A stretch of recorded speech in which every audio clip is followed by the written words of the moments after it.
செல்ல எலிக்கு தைரியம் வந்ததே. மேலும் கீழும் சறுக்கி விட்டது. ஏறிய பிறகு வழுக்கி விழுந்தான்.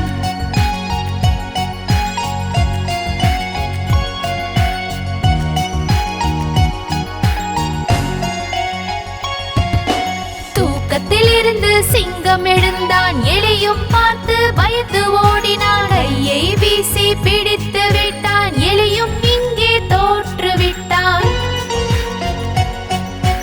எலியோ பயந்து வாயை துறந்தான். கையை கூப்பி அவனும் சொன்னான், பெரிய தவறு நடந்து விட்டது. தயவு கூர்ந்து மன்னித்து விடுங்கள். என்னை உயிருடன் விட்டு விடுங்கள். உங்களுக்கு நான் உதவி செய்வேன்.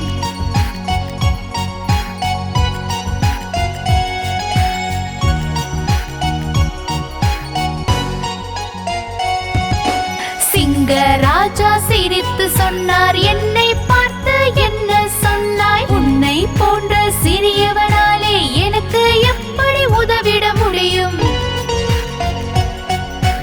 எனக்கு எப்படி உதவி செய்வாய்? எலி பொந்திற்குள் புகுந்து விடுவாய். இருந்தும் உன்னை விட்டு விடுகிறேன். மறுபடி முகத்தை காட்டாதே. பிழைத்து விட்டது போதும் என்றே இங்கும் அங்கும் ஓடி சென்றான்.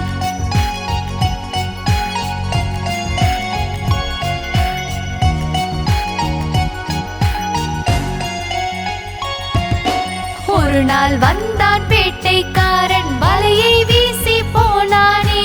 அந்த வழியிலே சிங்கம் வந்தான். விரித்த வலையில் சிக்கிக் கொண்டான். தோற்றுவிட்டானே காட்டு ராஜா. வெளியில் வரவே முடியவில்லை. உதவி செய்ய வேண்டும் என்று சத்தமாக கர்ஜித்தான். கர்ஜனை எலியின் காதில் கேட்டது. மனதில் யோசனை செய்து கொண்டிருந்தது. ராஜா மேலே சங்கடம் வந்தது. இப்போ வந்தது எனக்கு வேலை.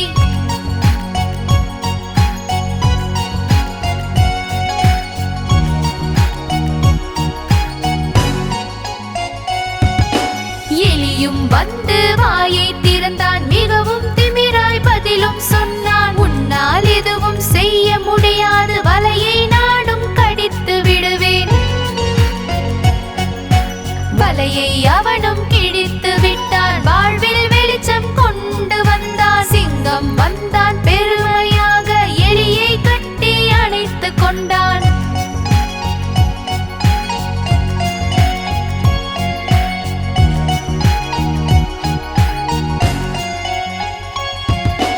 ரொம்ப ரொம்ப நன்றி உனக்கு. இனிமேல் நீதான் நண்பன் எனக்கு. என்னை வந்து அணைத்து கொள்ளு. சந்தோஷமாய் ஆடிப்பாடு. முதுகின்